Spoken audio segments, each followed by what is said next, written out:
Assalamualaikum warahmatullahi wabarakatuh. Perkenalkan, nama saya Prananda Arif Ferdian dengan akhiran NIM 120 dari angkatan 2023D. Jadi di sini saya akan mempresentasikan makalah saya yang berjudul Strategi Implementasi Kurikulum Merdeka pada Satuan Pendidikan. Jadi izinkan saya menyampaikan paparan mengenai strategi implementasi kurikulum merdeka pada satuan pendidikan. Jadi paparan ini disusun sebagai refleksi dan panduan dalam menghadapi dinamika pendidikan yang telah terus berubah, terutama dalam konteks kebijakan kurikulum nasional yang kini mengedepankan fleksibilitas dan kemerdekaan belajar. Kurikulum merdeka merupakan respon terhadap kebutuhan zaman, di mana pembelajaran dituntut untuk lebih kontekstual, relevan, dan memperdayakan siswa sebagai subjek aktif dalam proses pendidikan. Melalui strategi implementasi yang tepat, kita dapat mewujudkan tujuan kurikulum ini secara lebih efektif. Jadi untuk latar belakangnya, kurikulum merdeka hadir sebagai upaya pembaruan dari sistem kurikulum yang sebelumnya yang dianggap terlalu kaku dan kurang memberi ruang kreativitas. Jadi kurikulum ini memberikan keleluasan kepada guru dalam menentukan metode serta pendekatan pembelajaran yang sesuai dengan karakteristik peserta didik dan konteks lingkungan sekolah. Pendekatan yang digunakan bertumpu pada 3 pilar utama. Pada pertama, pembelajaran berbasis proyek yang mendorong peserta didik untuk aktif dalam mengamati, merumuskan masalah, dan mencari solusi melalui kegiatan kolaboratif. Yang kedua, penguatan karakter dan kompetensi melalui nilai-nilai Pancasila dan pengembangan soft skill. Dan yang ketiga, ada fleksibilitas dalam perencanaan dan pelaksanaan pembelajaran, di mana sekolah diberikan ruang untuk menyesuaikan kurikulum dengan kondisi kebutuhan lokal. Dengan demikian, kurikulum merdeka ini tidak hanya memberikan struktur baru dalam pembelajaran, tetapi juga membuka ruang inovasi bagi seluruh elemen pendidikan. Jadi untuk tujuan implementasinya, tujuan utama dari implementasi kurikulum merdeka adalah untuk meningkatkan kualitas pembelajaran secara menyeluruh dan berkelanjutan. Melalui pendekatan yang lebih luas dan terpusat pada peserta didik, diharapkan terjadi peningkatan signifikan dalam pembangunan konsep, keterampilan abad 21, serta pembentukan karakter yang tangguh dan adaptif. Kurikulum ini juga bertujuan untuk membuka ruang kreativitas guru dan siswa.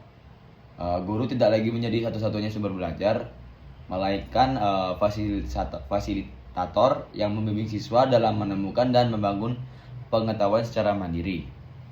Lebih jauh lagi, pembelajaran yang bermakna dan kontekstual diharapkan dapat meningkatkan motivasi dan minat belajar siswa, karena mereka terlibat langsung dalam kegiatan yang relevan dengan kehidupan nyata. Strategi implementasi.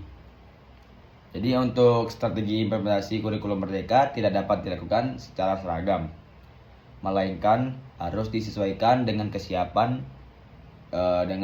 dan kondisi satuan pendidikan masing-masing. Namun demikian, terdapat beberapa strategi umum yang dapat menjadi acuan. Pertama, pelatihan dan penguatan kapasitas guru. Ini dapat dilakukan melalui berbagai bentuk pelatihan seperti workshop, diklat, webinar, serta pengembangan komunitas belajar yang mendukung guru untuk saling berbagi praktik baik.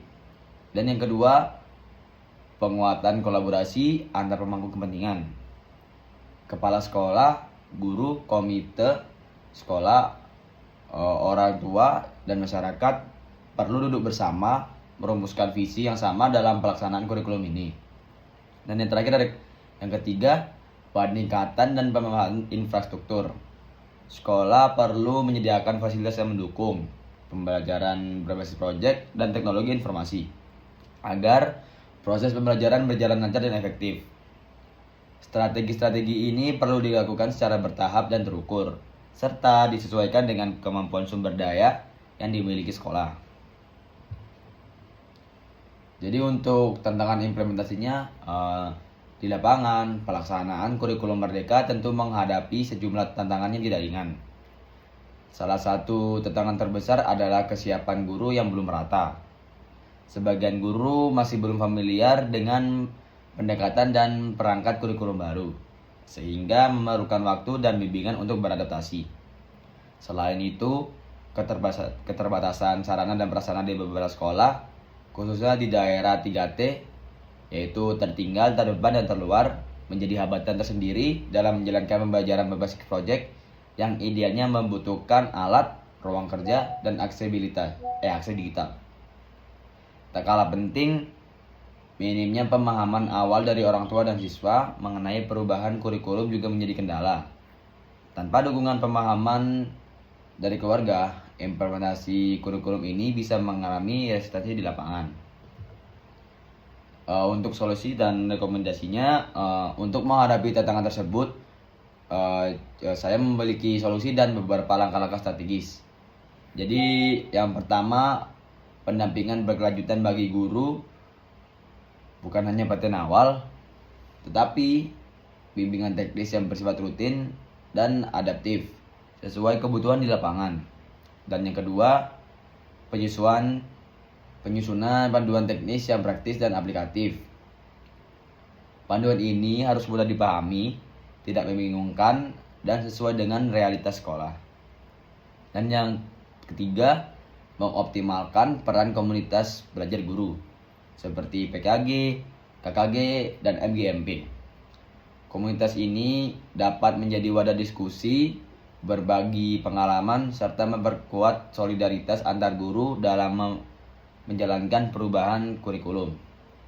Dengan adanya solusi ini, diharapkan pelaksanaan kurikulum merdeka dapat berjalan lebih efektif dan diterima dengan baik oleh semua pihak.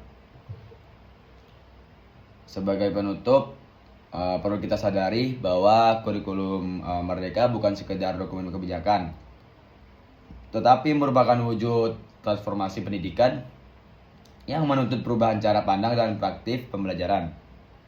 Keberhasilan implementasinya tidak hanya bergantung pada instruksi pemerintah, tetapi juga pada inisiatif kreativitas dan komitmen dari seluruh elemen pendidikan di lapangan. Mari kita jadikan kurikulum merdeka sebagai momentum untuk menciptanya pembelajaran yang lebih bermakna dan menyenangkan bagi anak-anak kita, demi masa depan bangsa yang lebih baik. Terima kasih. Mohon maaf bila ada salah katanya. Sekian. Wassalamualaikum warahmatullahi wabarakatuh.